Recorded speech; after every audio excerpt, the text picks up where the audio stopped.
Hello everybody and welcome back to my channel. Today's video I'm going to show you how to do the trick that Jesse Eisenberg's character on Now You See Me performed. His very first trick. It worked on me. I didn't know how he did it. I figured out how he did it, and then now I'm going to show you guys. So basically what I'm going to do is I'm going to flick along these cards just like that, and I want you to remember one card.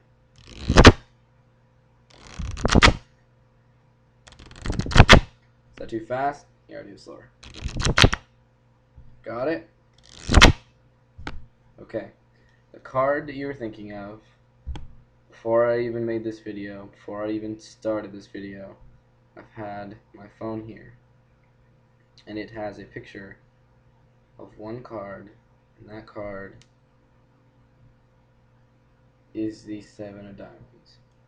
Now, Seven of Diamonds is the same card that he used in the movie, which is why I used that card. And it's very easy, very simple. So you whatever card you want to force. Let's say we want the 7 again. So let's find the 7 really fast. 7's right here. Boom. So this can be done one of two ways. It can be done the way I did it, which was impromptu, or you can actually cut a card and glue it. But that is way too much energy, and in my personal opinion, I think magic should be spontaneous, something that you can just do on the spot, and so you don't have to carry certain things around with you. And I don't think you should have to set up the best magic stuff. You don't have to set up, in my personal opinion. So let's say we have the 7, and basically what we're doing is whatever card you're trying to force, the card before it needs to be pushed back, just like that. So let's say the 7 goes on top, so that the one card in front of the 7 is sticking out like this. Now, your spectators aren't going to be able to see it because your hand is blocking it. You see how my hand's blocking it? You can't see that. And then what you do is the reason this works is when you're doing this, the split second longer that card is there, the mind automatically will adjust to and say, okay, that's the card I remember. And it's very simple. This can be done at any part of the deck, but I do not suggest it, because if you were to try to do this, let's say we do the same thing where we have the cards that we want to force and we put it way at the bottom of the deck, there's so much room for error on this one, because they're going to see that card for a split second longer. So here it is right here. But then they're also going to see all these other cards behind it, so they can actually pick a different one. So this is actually bad, unless you could just do it really fast, and they could just see the card really fast. But so what I suggest doing is whatever the selected card is, let's go back to the 7. Let's say I usually put it in the top, within the top half of the deck. So we have like half of the deck about right there ish, and what I do is I put it like right about there. So it's like almost like a 60-40 or 70-30 kind of thing. And so we have their card, which I put right here. Then whatever card it's going on top of, just push that card back.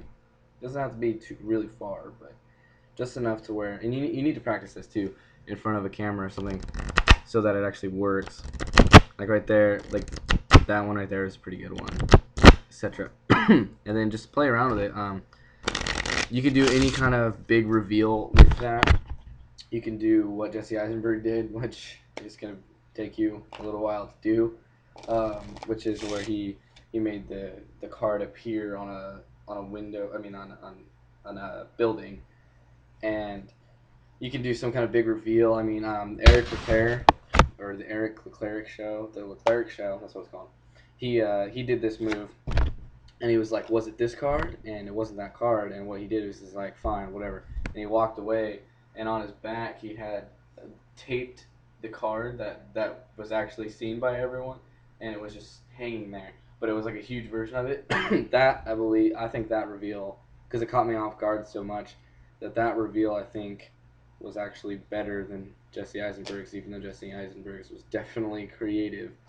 So if you like this video, prove it by saying you like it, and then that's pretty much much it. I mean, just like, comment, subscribe if you can. I mean, everybody have a really good day. I love making videos for YouTube, so I'll go over it one more time. Let's say we want to force some random card. Let's say we want to force the Jack o' Spades. So we have the Jack of Spades, and then we put the Jack of Spades in the lower deck, whatever portion of the deck that is smaller that you want it to be. Push back the card it's going to go on top of. Cover it up with your hand like this, so nobody can see it. Get up close and personal with them. And then if you do it right, like that one was good. That was a good one. That was a good one. So if you do it correctly like that, you'll get it. And the trick is very simple to perform. You saw me do it. I mean, the best thing about this trick, the biggest thing about this trick is it's not even the actual trick itself, because the trick is pretty good, but the thing about this trick is performance. Performance, guys, that is something you definitely need to do. You need to think about a lot, is performance and the way you reveal things. Like, this trick can be done so easily. Like, this is one of the easiest tricks I know. Probably is the easiest trick I know, honestly, because it's so simple. There's nothing really to it. Basically, all you need, you just need to have a great outro. You need to have a story, maybe, or you need to have some huge reveal like Jesse Eisenberg or the Leclerc show does. And the reveal is what makes the magic. So this magic trick is okay. Like, my little niece can do this magic trick. I've seen her do it. My cousin, not my niece. I've seen her do it, but the point is you need a huge build. Like, the bigger the reveal is, or the better the reveal is, or the more sneaky the reveal is, or the more bursting or full of fireworks it is, the better the trick. Because nobody will be suspecting things. Like, nobody went into that movie, the Jesse Eisenberg, and was like, oh, he's going to make that card appear on a building, or like have the lights set up a certain way. There's no way that's happening. That's not happening. So the point is you just have to have a big reveal for this one. It's very simple, and I'm sorry I'm going on for so long, but I'm just letting you guys know my personal opinion on it and the way to make it so much stronger. And that is to, 1, slow your magic down, 2, create a story, 3, perform, and 4, reveal. I mean, performance can be part of all of those. You can slow down your performance. You can reveal it in a certain spectacular way. The point is just have confidence in your magic, and then just have confidence in your magic, and then just have the ability to do tricks. Tricks do not have to be big. Like, there doesn't have to be some huge elaborate trick or anything like that. It just has to have a good story and a good ending and a great reveal, or some creative version that nobody's seen before. That right there, my friends, is exactly what you need to become a magician. I'm a magician that isn't, I'm an amateur. I'm not like a pro. I don't go to shows or anything like that, but I do perform on the streets, and I love to see people's reactions, people's faces just light up when you show them something that is out of their comfort zone. Like, nobody sits and watches magic tricks all day like I do and some people do out there. So the bigger the reveal, or the more you can impersonate, or draw a crowd, or the more you can become personal with someone, or like create a story that actually can pertain to people in your audience, then the more powerful your magic is. I mean, How to Disturb Reality, Jared120, he says this all the time. And Free Magic Live, JJ, he says slow down your magic and be more confident when going up to people. So the point is you need to be confident, and you need to be ready. The best way to become confident in something is to practice at that something. In order to build confidence, you need to know that you can do a trick, or you can speak to a crowd, or you can talk to a girl, and you can do that without actually participating in the event. So you need to have preparation, is what I'm saying. So magic tricks, if you're afraid to show someone or go outside and perform, just do it in your room. I know people say don't do crotch magic, which is what I'm doing now, but it's a good way to start. That's how I started, was crotch magic. I was just looking at myself in the mirror, watching videos of myself doing this, and then eventually I got to the point where I was confident enough to go out. I was confident enough in my skills as a magician to go out and meet people and bring them into my world of magic and let them get interested.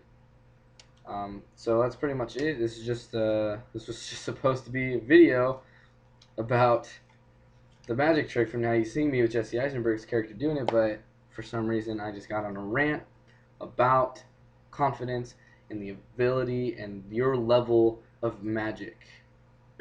Whatever magic tricks you do, just make sure you know how to do them properly so you don't want to mess up, because believe me, first time I ever went out to someone, I did the card spew. You guys know what the card spew is, right? Where you have the cards in your hand or whatever, and you go and cough up a bunch of cards like that. And I didn't get consent from the people to perform in this magic. I just went up to a group of people and did it in my hometown, and they freaked out and they left. They practically ran away from me, saying I'm a witch and burned me at the stake. I'm a wizard. I don't know why they would think that. There's whatever. The point is that, one, you need to introduce yourself.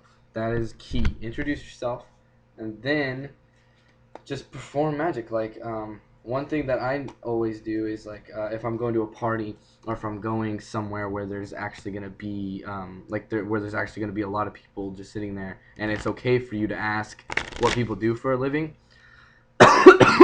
you do as I do. I go up and I say, hey, my name's Nick. How are you? How's your day been? What do you do for a living? What's your major? What do you do? Like, what's your thing?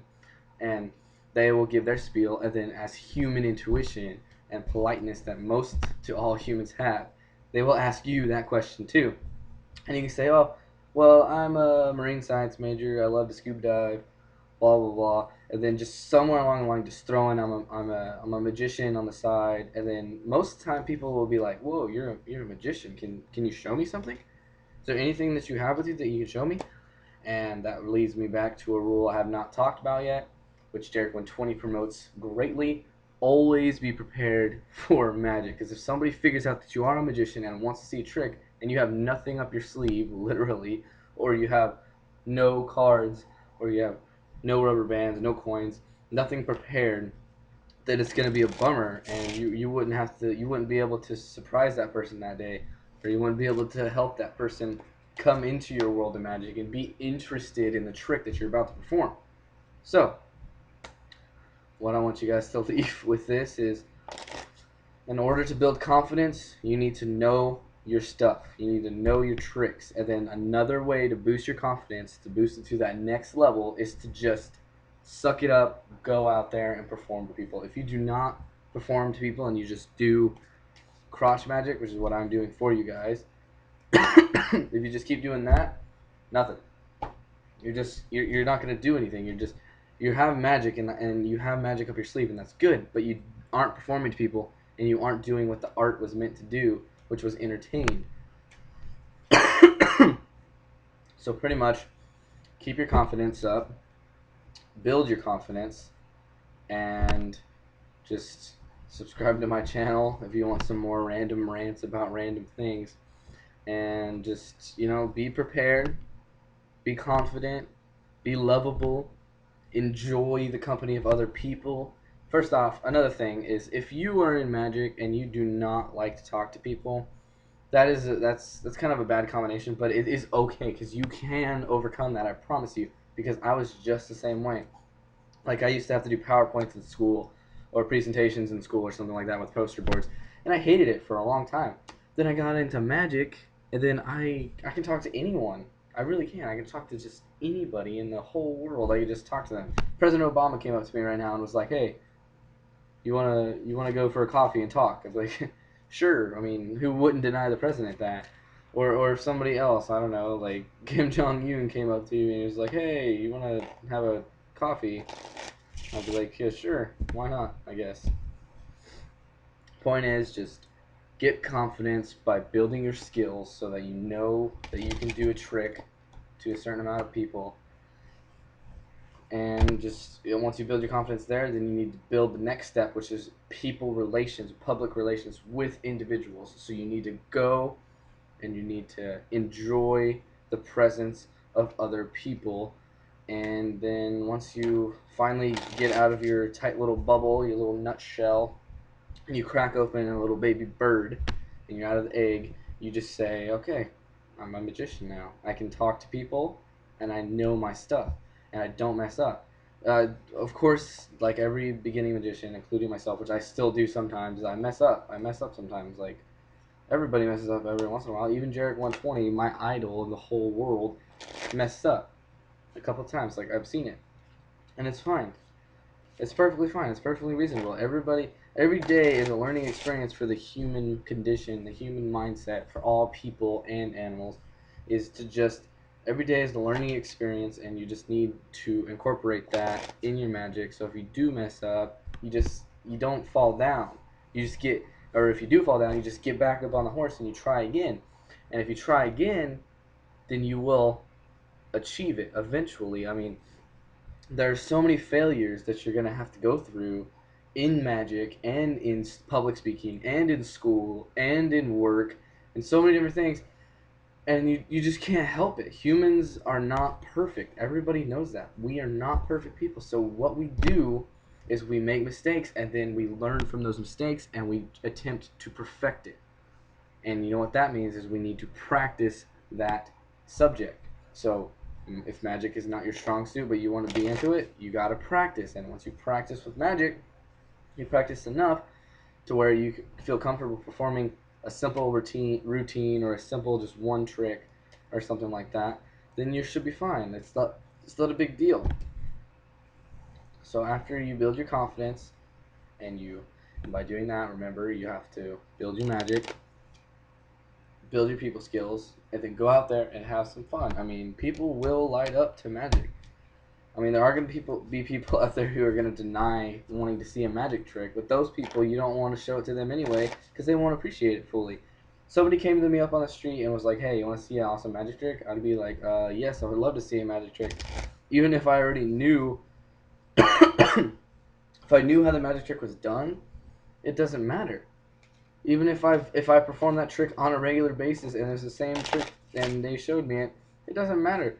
I'm never going to say, hey, no, I know exactly how to do that trick, and I'm gonna ruin it for everybody here by exploiting you. I would never do that to a fellow magician. For one, just because of etiquette and because I'm not a dick.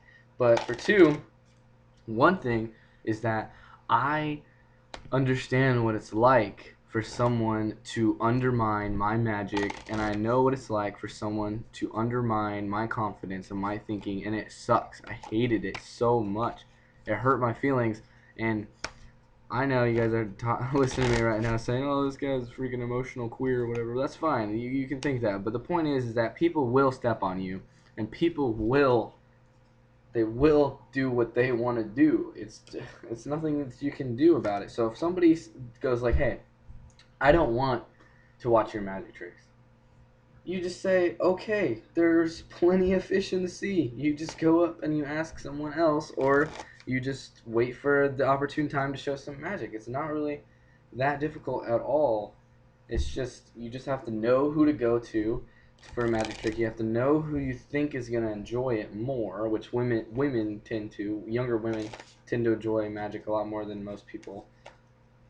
And that's it. Like, you just have to have that confidence to go out there and then pick the people you're gonna perform to them, have a laugh, be a people person, try to figure out their name. That's another one. Okay, here we go. Names. If you can remember the names of the group that you're performing to, or like one or two people, it makes the magic so much more personal, because I have proof of this on a couple of videos that I'm gonna upload eventually. Is that what is I was performing the ambitious card routine, but before that I was talking to the group, and I figured out all their names, and they all knew me, and I told them I was a magician, and they were like, hey, can you show us a magic trick? And I was like, sure. So I showed them the ambitious card routine. Her name, I believe, was Emily, and she was so into it, because you can just tell when you say someone's name, people like the sound of their own name. So when they hear that, when they hear their name, they will respond and they will light up a little bit. This chick, she lit up so much, and I was just like, this is probably the best. That was probably the best ambitious card routine ever, and that was because I knew her name.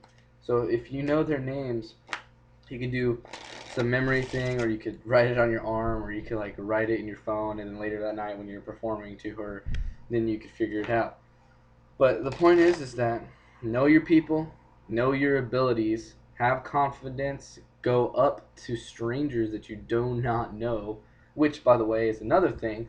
If they're strangers, who cares what they think? Honestly, who cares what anyone thinks about you? That person didn't even know you existed until you came up to them.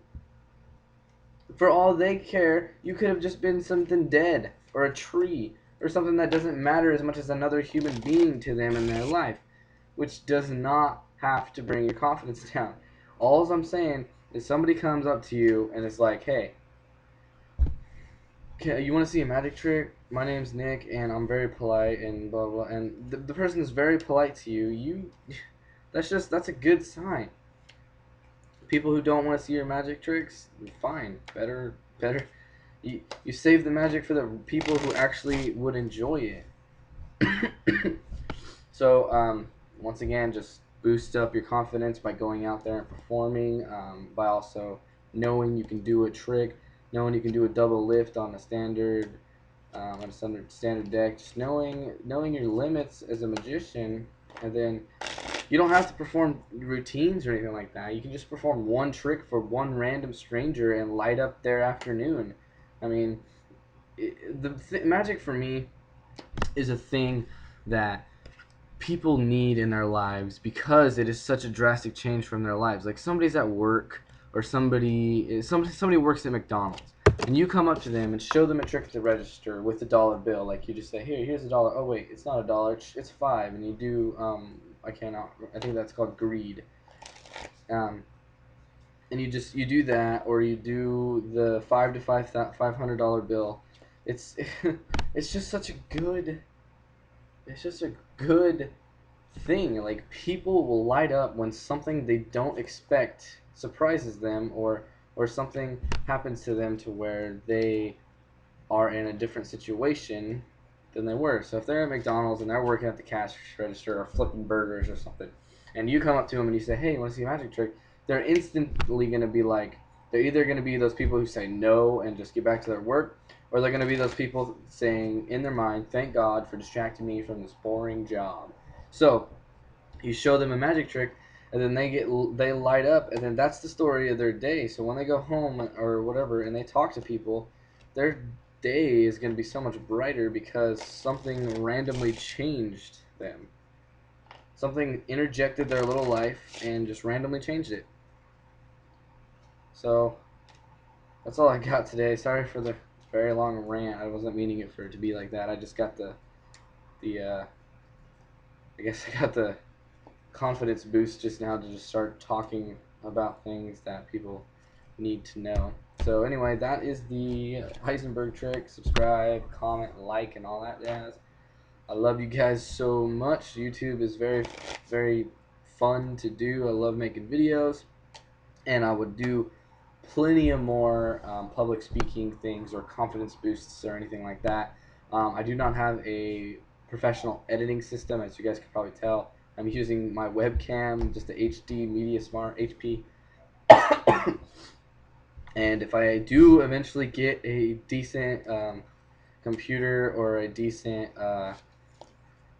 camera or editing system, I will start making way more videos, and they will be way better quality than this. But right now, seeing as I don't have a lot of followers and I don't have a fan base like that, it's not really that big of a deal. I just enjoy talking to people and brightening their day. So I hope that this has helped you out a little bit with some things. Magic, as you can tell, is something I'm very passionate about, and that's basically it. So subscribe, comment, like below. If you want to see some more angry rants about some things, or if you want to see some more inspirational thinking, post something, comment, tell me your story, and then once you tell me your story, if I can relate to it, which I can relate to a lot of things, but if you do that, then I will definitely post more. So you have a great day, and as always, come back and learn some more from me, the bullet for my Valentine lover, the scuba diver, the kayaker, the surfer, the Nick Brown, the human being, the marine science major. That's pretty much it. Everybody, have a fantastic day, and I hope to see you all later.